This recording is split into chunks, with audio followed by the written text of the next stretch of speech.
Primera carta a los Corintios, capítulo 7, verso 1. Y dice la palabra del Señor: en cuanto a las cosas de que me escribisteis, bueno le sería al hombre no tocar mujer. Amado Padre, yo te ruego que tú me uses esta noche para llevar un mensaje, Señor, lleno de poder y bendición. Que a través de lo que hoy vamos a estudiar y a escudriñar de tu palabra, Señor, haya revelación para nuestros corazones. En el dulce nombre de Jesús te lo suplicamos y te lo pedimos, Padre. Amén y amén. Gloria a Dios. Pueden sentarse, mis amados hermanos.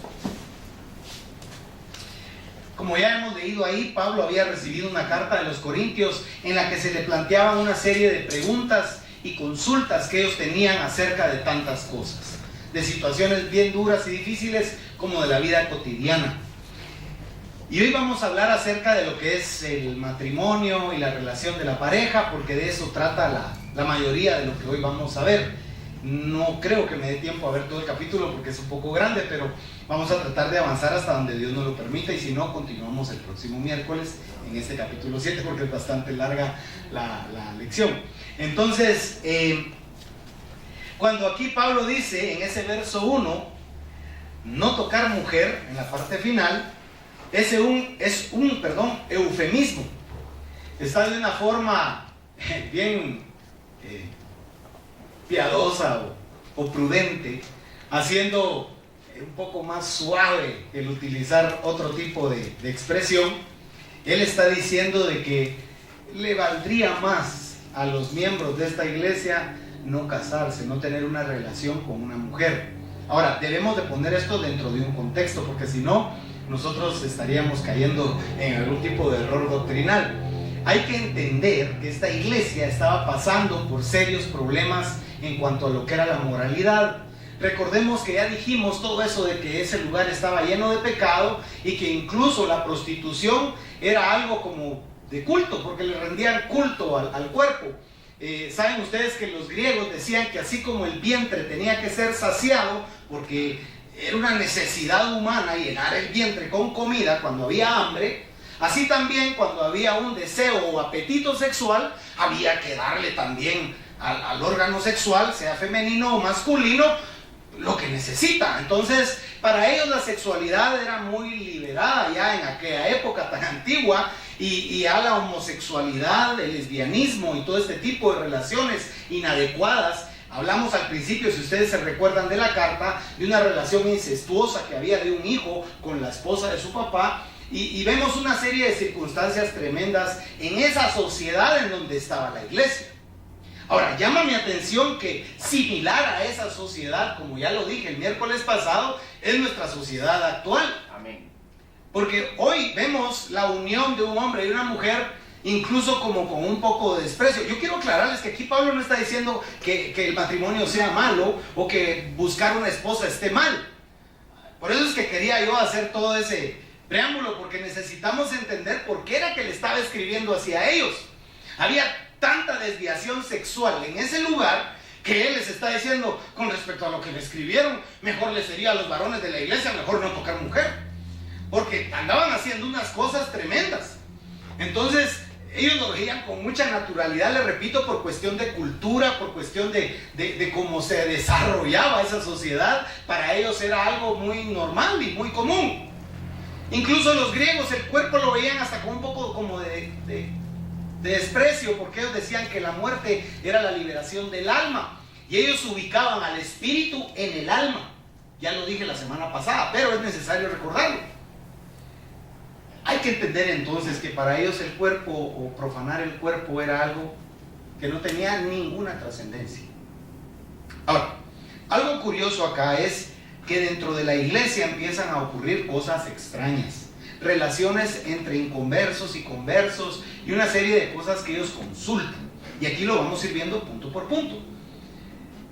Pero también creo importante mencionar que hoy la gente ve el matrimonio, como les decía, como una tragedia y no como una bendición. Los jóvenes de hoy no se quieren casar. Pregúntenle a muchas parejas jóvenes que ya tienen una relación íntima y se van a dar cuenta de que ellos dicen, ¿para qué casarnos y arruinarlo todo? No, así estamos re bien. ¿Cómo nos amamos? Y no entienden lo que implica esa relación fuera de la bendición de Dios. Y vamos a ir viendo acá punto por punto cómo es de importante o abstenerse, en el caso de quienes pueden abstenerse, o buscar mejor una pareja, una esposa, pero siempre dentro del plan y propósito de Dios. El Señor bendice la relación de hombre y mujer cuando está dentro de un matrimonio certificado, aprobado y bendito por Dios. De otra manera están incurriendo en una falta muy grave, porque la Biblia sitúa al espíritu en el cuerpo. Porque aquí mismo leímos en el capítulo anterior: y no sabéis que sois templos del Espíritu Santo y que el Espíritu Santo habita en vuestros cuerpos. O sea, el Espíritu Santo, hermanos amados de Dios, habita dentro de nuestro cuerpo. Entonces, si mi cuerpo es un templo, yo tengo que honrar, cuidar y proteger ese templo para que esté limpio para la presencia de mi Dios. ¿No creen que vale la pena? Amén. Entonces, si van conmigo por favor ahora a Mateo capítulo 22 versículo 30, y dice: porque en la resurrección ni se casarán ni se darán en casamiento, sino serán como los ángeles de Dios en el cielo. El matrimonio también debemos entender que es algo que va a ocurrir en esta tierra, pero allá en el cielo no van a haber bodas. Solo una boda va a haber, la de la iglesia con Cristo. Pero de ahí no vamos a estar conformados como aquí estamos conformados en nuestra sociedad actual. Allá va a ser otra cosa. Darle mayores detalles quisiera, pero no puedo, porque solo Dios en su infinita misericordia y sabiduría sabe exactamente cómo va a suceder todo allá. Le puedo garantizar que va a ser totalmente mejor que lo que hay aquí. Amén. Porque vale la pena hacer notar también que, hermanos, muchos se casan creyendo que casándose van a ser felices, y eso es un error. Muchos creen que al casarse se acabaron sus problemas, se acabaron sus dependencias, se acabaron sus tristezas, sus soledades. Eso es un error. Uno no se casa para ser feliz, uno se casa porque es feliz y quiere compartir su felicidad con otra persona. Pero yo no me voy a casar con alguien para que me haga feliz, porque entonces lo que va a suceder es que nos vamos a hacer infelices los dos. Porque ni yo le voy a dar felicidad, ni ella me va a dar felicidad a mí. Entonces es importante esto, de entender que nosotros en la gloria eterna, allá es otro el asunto, allá va a ser otra la situación. Pero acá en la tierra sí Dios estableció el matrimonio. Si ustedes se recuerdan en Génesis, todos sabemos que en la primera parte de ese libro de Génesis, cuando se crea al hombre Adán, Dios dijo que no era bueno que Adán estuviera solo, y que le iba a hacer, ¿qué dijo Dios? Una ayuda idónea. Ahora, todos conocemos esa historia y ni los llevo ahí porque ya lo leímos un montón de veces. Pero cuando uno llega a la parte donde Eva le dio de comer a Adán, y llega a Dios y los busca, no los encuentra, y están tapados con hojas de parra, y les dice Dios, ¿qué hicieron? Y en todo ese pasaje podemos ver cómo Dios una tras otra le fue dando oportunidades al hombre de confesar su pecado y buscar la ayuda de Dios. Pero ¿sabe qué hizo el hombre? ¿Cómo le dijo el hombre a Dios cuando le dijo: comiste del fruto que te dije que no comieras, del árbol que te dije que no comieras? La mujer que me diste. Ahora, pregunto, ¿Adán usaba una pequeña parte de su capacidad mental o la totalidad de su capacidad mental? Él usaba la totalidad de su intelecto, de su conocimiento, de su mente. Él usaba, hermanos, él generaba tal poder al hablar, que si él le pedía fruto a un árbol, el árbol le daba el fruto, hermano. El árbol producía el fruto. ¿Sabe por qué? Porque en ese momento, cuando todavía no pecaba, él ejercía señorío sobre las plantas. Usted dirá: qué peliculero el hermano, vaya. No, porque con Jesucristo vemos cómo Jesucristo vuelve a retomar ese poder. ¿O no le dijo él a la higuera: maldita seas, y que se seque tu raíz y que no vuelvas a dar fruto? Y la higuera se secó, y todos se maravillaron de que la higuera se secó. Él le habló y la higuera se secó. ¿Por qué? Porque el poder del Hijo de Dios en la boca es grande. Nuestro pastor nos ha estado predicando acerca de ese poder que nosotros no conocemos, el poder del hablar, y el hablar la palabra de Dios. Ahora, note que Adán tenía todo. ¿Por qué le hago todo esto de que tenía toda su capacidad? Porque si Adán, con toda su capacidad, hubiera visto algo malo en Eva, hubiera podido decirle a Dios: Señor, yo no quiero a Eva. Claro que él podía decirle a Dios. ¿Usted cree que Dios le retorció el brazo a Adán y le dijo: no, yo ya te la hice y ahora con ella tenés que vivir, porque no tenés de dónde escoger? O es Eva o Eva. Dios pudo haber obligado a Adán, no lo obligó, jamás lo obligó. Dice que él solo la llevó y se le puso enfrente, se la presentó, dice.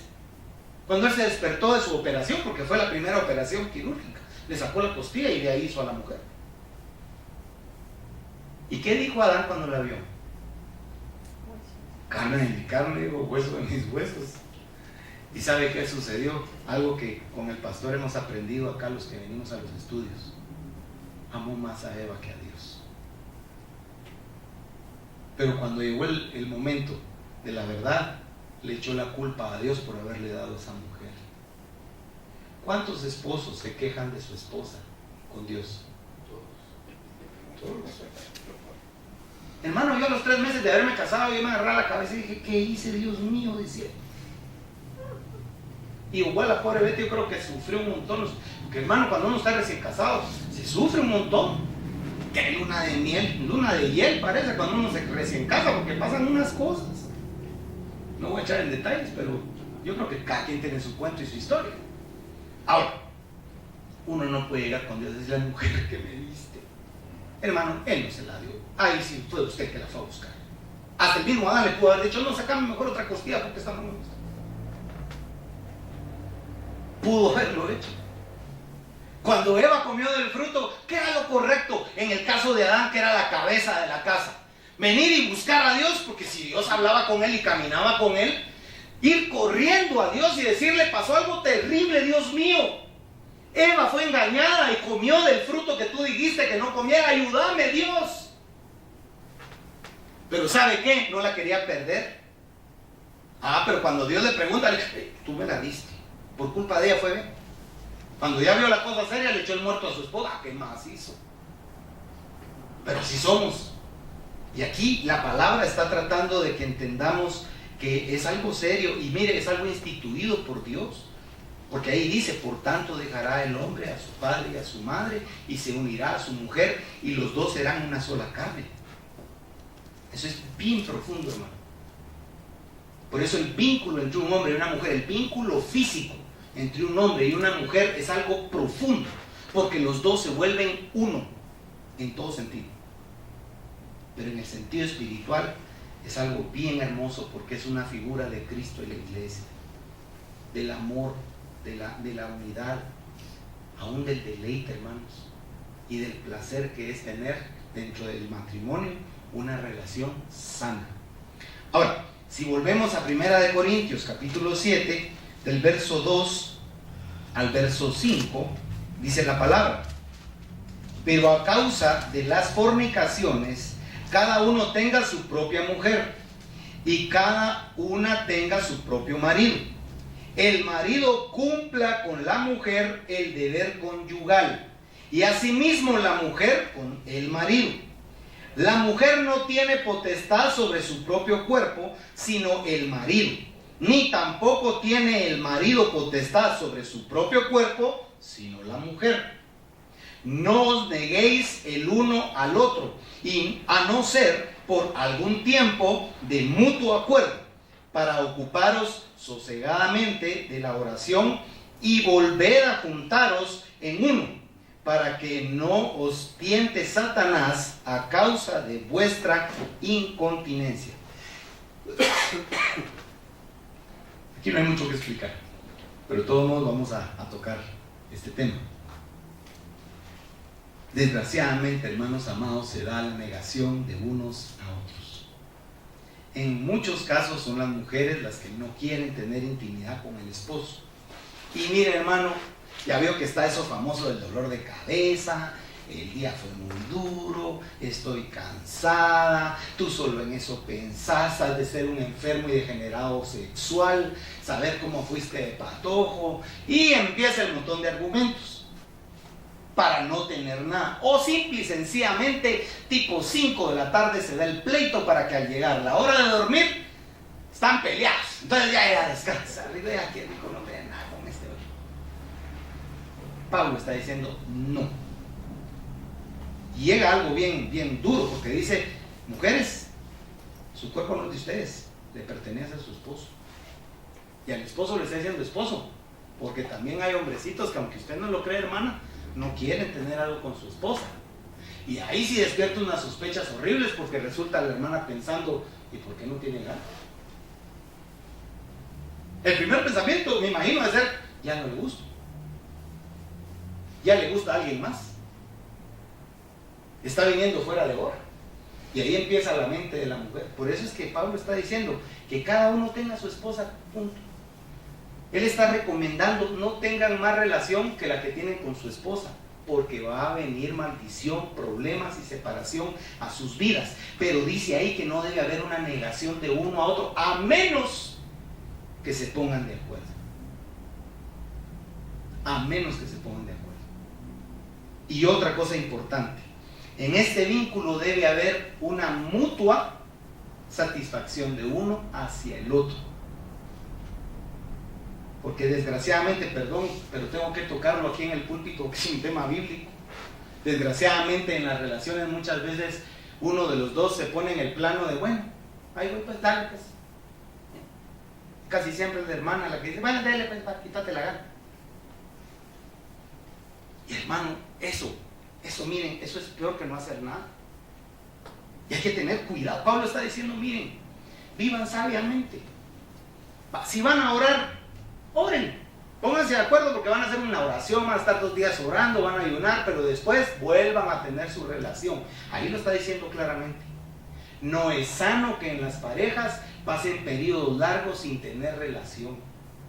Ojo, porque saben algo, es bendito el sexo dentro de lo que es el hecho matrimonial.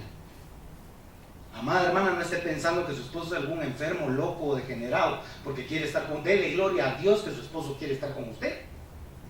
¿O preferiría que fuera a otro lado a buscar lo que no encuentra en su casa? O hermano, ¿preferiría usted que su esposa viera en otro hombre lo que no ve en usted? ¿Verdad que no? ¿Verdad que qué horrible? Y fíjense, amados hermanos, que el pecado del engaño, el adulterio es uno de los pecados que Dios más abomina, fíjense. ¿Se recuerdan que leímos la semana pasada que el que se acuesta con una ramera, un cuerpo es con ella? Porque dice ahí, y los dos serán una sola carne. Y hay algo tremendo en eso que hemos aprendido acá, que el que se mete con una ramera, y también hay rameros, hermano, porque también hay hombres que prestan el servicio sexual. Hoy, créanme que no es solo los hombres, mujeres y hombres. Así como hay lugares donde las mujeres bailan casi semidesnudas o se desnudan, así hay lugares donde hombres bailan semidesnudos para mujeres. Eso de la liberación femenina, ¿verdad? Pero fíjense qué interesante. Cuando una persona se mete con uno de estos sexoservidores o sexoservidoras, no solamente se hace uno con esa persona, sino con todos los que han pasado por esa persona.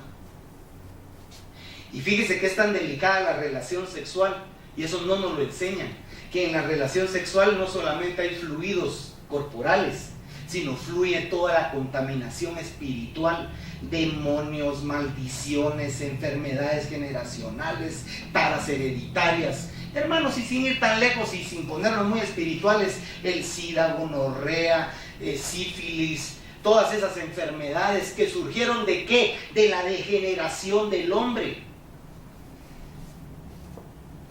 ¿Saben ustedes que hay personas que por tener el problema de no tener una relación sana dentro del hogar, hombres tienen que vivir como desgraciadamente viven muchos, a base de la masturbación? Y mujeres también. Incluso ustedes van a ver en muchos canales hablar a médicos sexólogos recomendando la masturbación. Y hermanos amados, eso no sería necesario si tomáramos a Dios en cuenta y su palabra para vivir una vida sana dentro del hogar. Amén. No estaríamos pensando en cosas, ni haciendo cosas indebidas, ni teniendo pensamientos tan oprobiosos, sino estaríamos teniendo un deleite delante de la presencia de Dios. Porque hermano amado, cuando usted está con su esposa, Dios ve, y no porque Dios tenga amor, sino porque Dios todo lo ve, hermano. Pero ¿sabe qué es lo tremendo? Que cuando usted está con su esposa, Dios no solo lo ve a usted físicamente, ve todo lo que usted está pensando y todo lo que su esposa está pensando. Tremendo, ¿verdad? ¿Sabe una cosa? Uno debe tomar esto bien en serio. y pedirle a Dios lo ayude para caminar como debe de ser. Esta iglesia tenía serios problemas en esta línea, y bendito sea Dios que tenían esos problemas, porque gracias a eso Pablo dejó un caminar, una línea recta por donde podemos transitar con toda seguridad, porque fue el Espíritu Santo el que usó a este hombre para decirnos qué era lo recomendable y qué era lo sano que nosotros podíamos hacer. Vayamos ahora ahí nuevamente al capítulo 7, versículos del 6 al 9. Dice: mas esto digo por vía de concesión, no por mandamiento. Mire, vamos a entrar en esto dentro de un ratito más a fondo. Verso 7: quisiera más bien que todos los hombres fuesen como yo, en cuanto a que él era un hombre que tenía un celibato porque él no tenía esposa. Pero cada uno tiene su propio don de Dios. Uno a la verdad de un modo y otro de otro. Digo pues a los solteros y a las viudas que bueno les fuera quedarse como yo. Pero si no tienen don de continencia, cásense, pues mejor es casarse que estarse quemando. Fíjense, cuando usted tiene una relación fuera de lo que es el orden divino, usted se está quemando, y no con un fuego de pasión, hermano. Se está quemando en una llama infernal que lo va a consumir por la eternidad. Eso es algo serio. Al principio, cuando dice, mas esto digo por concesión, no por mandamiento. Entendamos que una concesión, por ejemplo, en los términos de comercio, una concesión es un poder que le da una empresa a otra para que ejerza el poder utilizar determinado bien durante un tiempo. O sea, le dan la concesión, por ejemplo, la empresa de teléfono le da la concesión a la empresa Tigo de celulares para que utilice las líneas de microondas y pueda así vender el servicio de telefonía celular. Tiene una concesión otorgada por una empresa estatal a una empresa privada. Es una concesión. Ahora dice aquí que él está como dándonos no es un mandato, está diciendo, no es un mandamiento, es una concesión, es una administración. El hogar es nosotros tenemos que administrar, y no solamente en el hogar se administra el dinero, los ingresos, cómo se va a solucionar los problemas de deudas y todo eso, sino que en el hogar debe haber también una administración, un manejo adecuado de lo que es la relación dentro de la pareja. No voy a entrar a los hijos porque si no me iría por otro lado, pero dentro de la pareja tiene que haber una sana administración, porque él está diciendo que es por vía de concesión. Dios nos concede a nosotros el poder manejar la relación hombre y mujer y poder vivir una vida que da testimonio de lo que es un hogar lleno del amor de Dios. Parte de lo que llevó a mi papá a los pies de Cristo fue que de niñito él me cuenta que convivió con una familia de su tía en un hogar en donde Cristo reinaba. Y me dijo, mira, era un contraste, me dijo, porque mi hogar hecho pedazos, me dijo, era un contraste, una malsana relación de mi papá y mi mamá. Cuando yo fui a esa casa y vi ese vivir de ellos en la fe de Cristo, yo de niño recibí a Jesús. Tú me contabas que recibiste a Jesús, porque ellos iban a lugares en donde compartían familias, donde la iglesia se juntaba. Él era un niñito, pero él, aún siendo un niñito, recibía mucha bendición de estar en la casa de su tía viendo un hogar lleno de Jesús. Ahora le pregunto, ¿qué hogar ven sus hijos? ¿O qué hogar vieron sus hijos si es que ya están grandes y ya se fueron del hogar? ¿Qué hogar le dieron ustedes como pareja a sus hijos? Porque eso va a influir muchísimo, aunque ustedes no lo crean, en la vida y el desarrollo de sus hijos. Es que Dios no dice las cosas por gusto, hermano. Por eso nosotros tenemos que buscar al Señor y buscarlo de corazón. Porque aquí el Señor está hablando bien fuerte, pero está diciendo cosas que de verdad necesitamos oír. La iglesia, desgraciadamente, se ve la necesidad, porque eso lo tendríamos que buscar nosotros. Pero la iglesia tiene que dar esa enseñanza, porque es necesario que la iglesia se sane. ¿Vieron usted cuántas parejas en la iglesia usted las mira ahí tan bien y tan normales, pero que en la intimidad tienen unos problemas terribles? Y créame que es la mayoría. Y mire, es como que fuera un cassette, como decía un hermano hace muchos años. Como que fuera un cassette, como fuera la misma canción. Se parecen muchísimo las dificultades, pero todo eso es porque jamás tomamos en cuenta a Dios. ¿Sabe cuándo lo tomamos en cuenta? Para decirle, mira la cruz que me echaste encima, Señor. Esa no es cruz, es costal de alacrán ese que me pusiste encima. Y vi, hermano, honestamente uno fue el que fue a buscar el costal y se lo echó encima. No fue Dios el que se lo dio, uno lo buscó. Pero cuando uno se enamoró, cuando uno se dejó cautivar y uno fue a tratar de cautivar a la persona, uno no oró sin coba y uno para ver si esa era la mujer para su vida. ¿Qué? Uno se enamoró y pasó encima de los consejos, pasó encima de todo. Digo, no, esta es carne de mi carne y hueso de mis huesos y aquí me quedo. Pero si desde un principio nos hubieran educado siendo niñitos, que eso se lo teníamos que pedir a Dios, ay, hermano, nos hubieran ahorrado un montón de problemas. ¿Se da cuenta qué importante es lo que la Biblia nos está enseñando? Pareciera algo muy, como que no se debiera de hablar de eso en la iglesia, pero es necesario, porque el núcleo de la sociedad es la familia, y una familia sana va a producir una sociedad sana. Ahora decimos que maten a los mareros, que maten a los extorsionistas, que maten a los policías corruptos, que maten a todos los diputados con una bomba. Uno quisiera como componer la situación matando a todo el mundo, hermano. Pero ¿sabe cómo se arregla eso? Viva como Dios manda en su casa y enséñele a sus hijos el temor de Dios y la obediencia a Dios y la gloria a Dios, y entonces va a haber una sociedad diferente. Pero vamos a la iglesia, nos sentamos a oír la palabra, pero cuando salimos seguimos la corriente del mundo y no el río de Dios, el río del Espíritu Santo de Dios, la palabra viva de Dios. No seguimos eso, seguimos en nuestra necedad, viviendo una vida apartada de lo que es la voluntad de la sana doctrina de Dios. Pablo aclara explícitamente que está hablando de una preferencia personal, o sea, está aclarando él que eso es algo que él quisiera, que los que se pudieran quedar sin casar, mejor que no se casen. Volviendo al punto de que muchos se casan porque creen que eso es alcanzar la felicidad.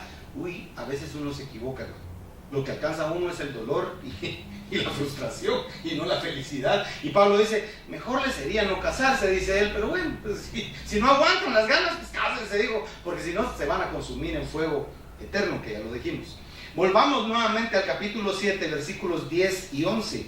Dice, pero a los que están unidos en matrimonio, mando, no yo, sino el Señor. Aquí sí es un mandato de Dios, que la mujer no se separe del marido, y si se separa, quédese sin casar, o reconcíliese con su marido, y que el marido no abandone a su mujer.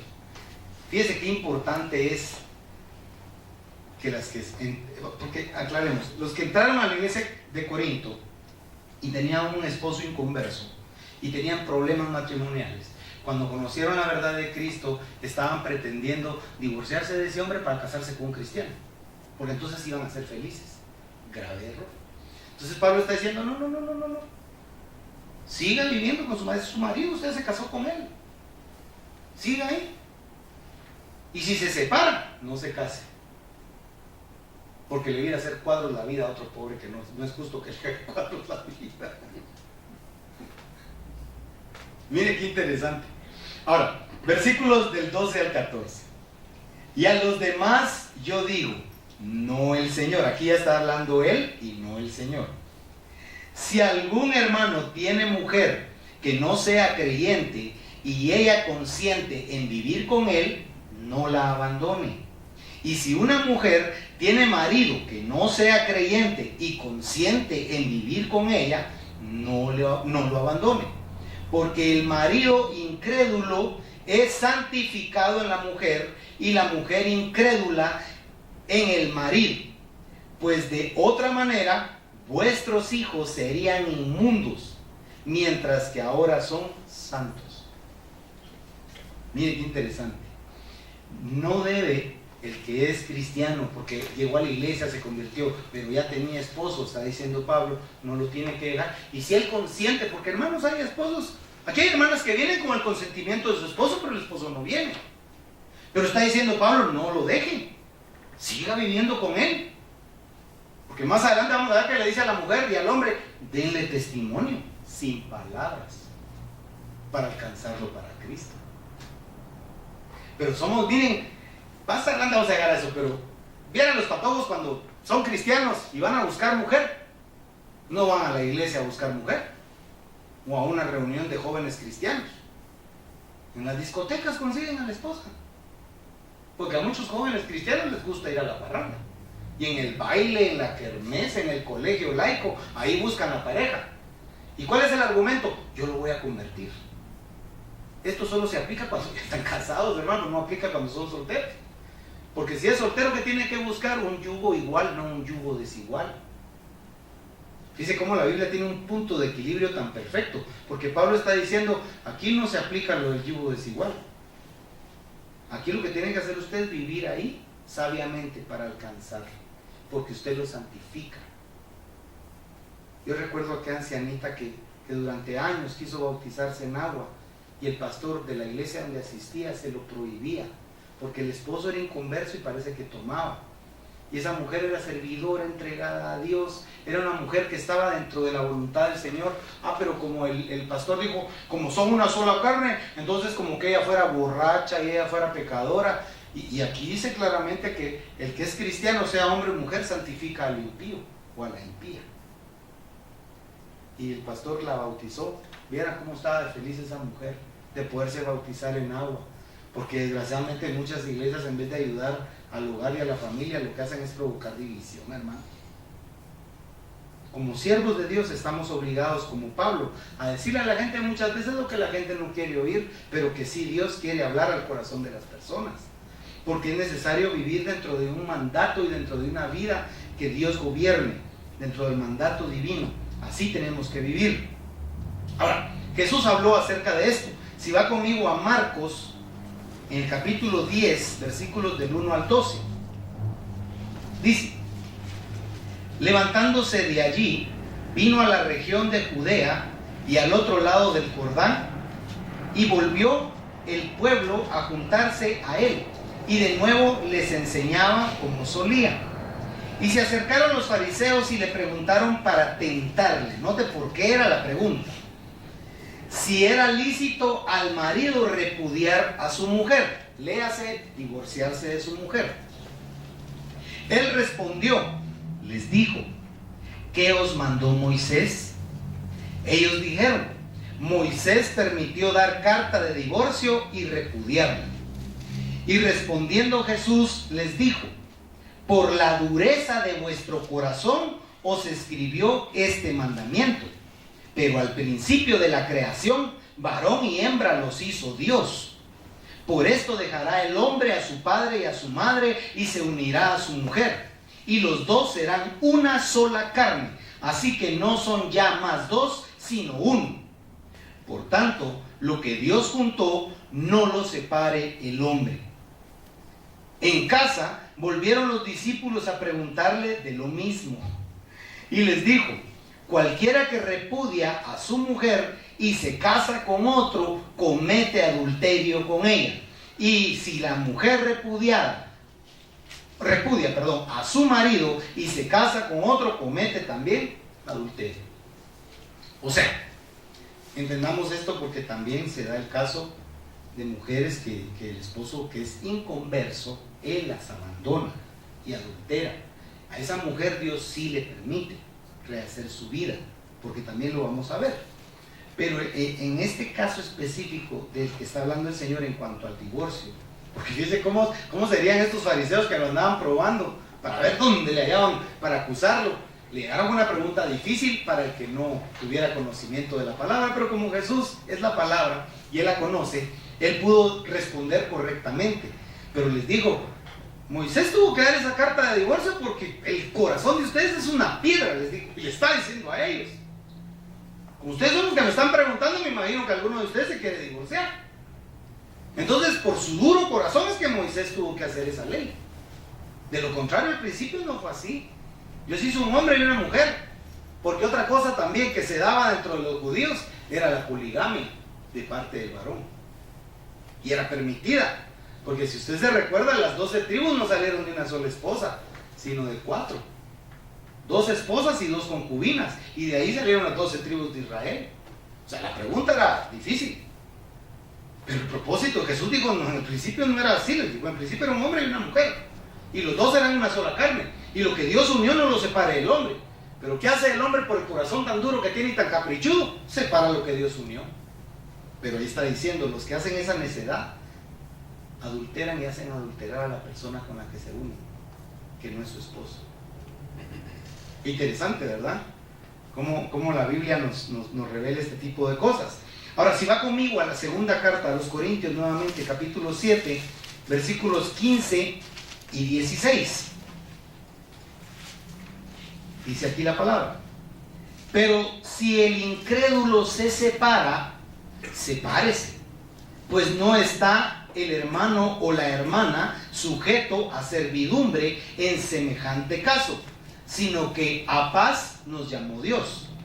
Porque ¿qué sabes tú, oh mujer, si quizás harás algo a tu marido? ¿O qué sabes tú, oh marido, si quizás harás salva a tu mujer? O sea, aquí estamos viendo lo que les digo. Que él dijo, si el incrédulo los deja, ahí no hay problema, porque es un incrédulo, él no está bajo la ley. Entendamos eso también, que estamos viendo a un pueblo judío preguntando acerca de un asunto dentro de la ley judía. Ahora entendamos que nosotros no estamos dentro de la ley judía, nosotros estamos dentro del nuevo pacto. Y el nuevo pacto, hermano, es mucho más serio que la ley judía. Porque en el nuevo pacto yo tengo mi esposa y con esa hasta que me muera. Eso es el nuevo pacto. Lo que estaba Jesús diciendo aquí como era al principio. O sea, venir al nuevo pacto es volver al inicio. Si no, no diría la Biblia, volveos a las sendas antiguas. Preguntad y volveos a las sendas antiguas. Se refiere a volver a retomar un camino correcto, que fue el camino que Dios trazó para el hombre. Ahora, si va conmigo a la primera carta de Pedro, capítulo 3, versículos 1 y 2, dice la palabra del Señor. Primera de Pedro 3, 1 y 2. Asimismo vosotras mujeres, estad sujetas a vuestros maridos, para que también los que no creen a la palabra sean ganados sin palabra por la conducta de sus esposas, considerando vuestra conducta casta y respetuosa. Hay una anécdota que hace muchos años contó el pastor, y esa anécdota dice que había un hombre que era maestro de natación, y ese hombre era un hombre duro en la China, y en esa sociedad los padres pactaban el matrimonio de sus hijos incluso antes de nacer. Y a él le tocó por esposa una mujer que para él y para su gusto era una mujer despreciable y horrible. Y cuando crecieron tuvo que cumplir con el mandato de sus padres y casarse con esa mujer, y tuvo hijos con ella, pero él la aborrecía. Este maestro de natación aborrecía a su esposa. Incluso le puso normas donde en la calle ella tenía que cargar la cara tapada y caminar a cierta distancia de él y de sus hijos. No podía caminar junto con ellos. Pero esa esposa lo servía, lo amaba, a pesar de que este hombre la trataba tan mal, amaba a esa mujer, a ese hombre. Y los hijos pues amaban a su papá, pero les dolía ver el trato tan duro que le daba a la esposa. Por la situación de su estar continuamente en la piscina, los químicos de la piscina le produjeron una enfermedad en los ojos que lo dejó al poco tiempo ciego. Y la única solución para él era un trasplante de córneas. Entonces el doctor que lo atendía le dijo, hay que ver quién dona, un donante, y lo vamos a poner en una lista, y cuando esté el donante, usted viene, le ponemos las córneas y ahí a ver si mira. Ella ciego se volvió incluso más duro y severo contra su esposa, porque encima de que no la quería, ahora ciego. Yo creo que Dios lo castigó, porque como no la quería ver, pues lo dejó ciego, para que no la viera. Entonces, él estando ciego, recibe la llamada en su casa de que ya tenían el donante, y él se pone feliz. Los hijos lo llevan al hospital, lo operan, recupera la vista y ese hombre está feliz. Regresa a la casa con sus hijos, él no cabe de la felicidad que tiene de volver a ver. Imagínense la locura y la euforia, él estaba hecho un dechado de felicidad y alegría. Cuando entra a su casa, la mujer está ahí y él le pide que sirva, y cuando ella va acercándose, topa en una de las mesas y bota lo que lleva de la comida, y este hombre empieza a insultarla y a decirle un montón de cosas groseras, y a tratarla con palabras durísimas. Y su hijo lo mira y le dice, papá, le dice, yo ya no lo quiero, ya no lo amo, le dice. Y él se le queda viendo y dice, ¿qué me estás hablando? Le dijo, yo ya no lo amo, yo no quiero vivir cerca de usted. Ella dio sus ojos para que usted pudiera ver. Y dice esa anécdota que aquel hombre malo, duro, dice que se hincó frente a ella y le pidió perdón. Sin abrir ella la boca, dio sus ojos para que él pudiera ver. Y él la trató mal todo el tiempo del matrimonio. Pero también cuenta la anécdota que a partir de ese momento, él se volvió los ojos de ella. Y se convirtió su corazón a una actitud diferente. ¿Por qué? Porque esa mujer amó con todo su corazón. Cuando uno ama en el matrimonio, hermano, uno debe amar con todo su corazón. A uno a veces le dan consejos como, no des todo el corazón ni toda la plata, dicen los amigos, ¿verdad? Pero ¿sabe algo? Nunca se sienta mal por amar con todo su corazón. Porque cuando uno ama con todo el corazón, tarde o temprano, de Dios va a venir la recompensa. ¿Cómo lo amen a uno? Eso ya no es cosa de uno. Uno debe amar con todo su corazón. La otra persona rendirá cuentas con Dios, pero las cuentas que usted va a dar van a ser en base a lo que en su corazón ha habido. Si usted tiene problemas con su pareja, yo le recomiendo algo. Órele a Dios para ganar a su pareja sin palabras, para que el testimonio de vida que usted dé sea tan fuerte que a raíz de ese testimonio su pareja quiera acercarse a Dios.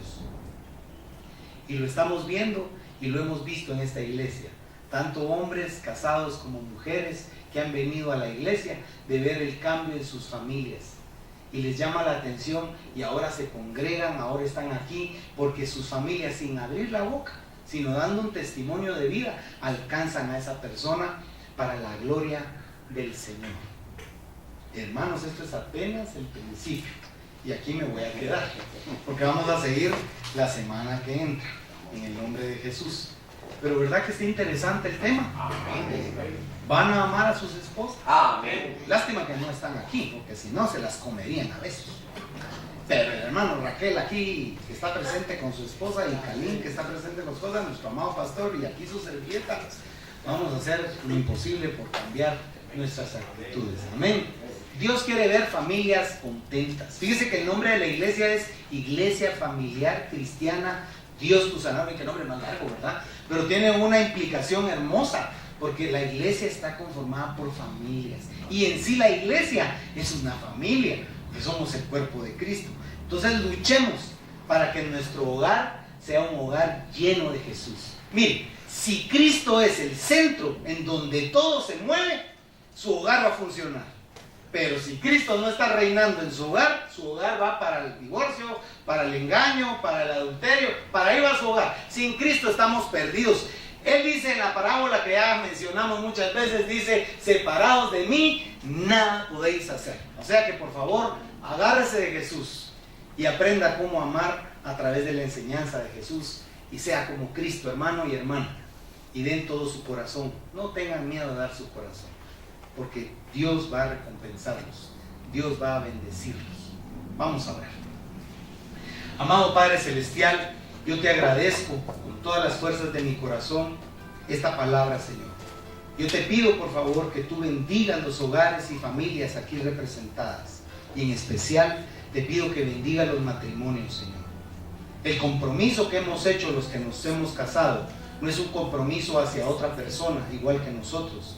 Es un compromiso hecho ante un altar delante de Dios, y ese compromiso lo tenemos que cumplir en mayor medida los varones, porque somos por donde entra la bendición al hogar. Yo te ruego que nos des conciencia a nosotros los varones, que tenemos una esposa y que tenemos hijos, que tenemos un serio trabajo que realizar dentro de nuestro hogar, un importante trabajo que hacer, un llamado, un ministerio maravilloso de amor que debemos ejercer, un sacerdocio que debemos nosotros realizar con toda la santidad y pureza que ofrece Dios a través de una relación con Él profunda. Padre, yo te ruego que tú ayudes a mis hermanos y a mis hermanas, y por mí mismo yo te pido, Señor, ayúdame para poder tener un hogar como debe de ser. Señor, por favor, que todo el amor maravilloso tuyo eche fuera el temor que tenemos de vivir como pareja, y que tú nos permitas poder tener un reencuentro, que tú nos permitas poder tener un deleite y un disfrute, que tú nos permitas, Señor, que nuestro hogar sea una antorcha encendida, manifestando la luz de la palabra tuya y el mensaje de que Cristo viene por la esposa, por la novia, que va a ser su esposa en las bodas del Cordero. Cristo viene pronto y yo te ruego, Padre, que estemos preparados. Señor, tú dices a los varones que podemos llenar de lágrimas el altar, pero que tú no irás, porque nosotros hemos sido desleales con la mujer de nuestro pacto. Yo te ruego, Dios, que tú nos permitas tener lealtad hacia nuestra esposa y que perdones todo pecado, tanto de ella como de nosotros, y nos ayudes a vivir sabiamente, Señor. A la mujer y al hombre, bendícelos, Señor, por igual, y dales una medida abundante de la guianza tuya, Señor. En el nombre de Cristo Jesús, también bendecimos los diezmos y las ofrendas y agradecemos poder traer delante del alfolí lo que tú mandas en tu palabra. Gracias, Señor amado. Amén y amén.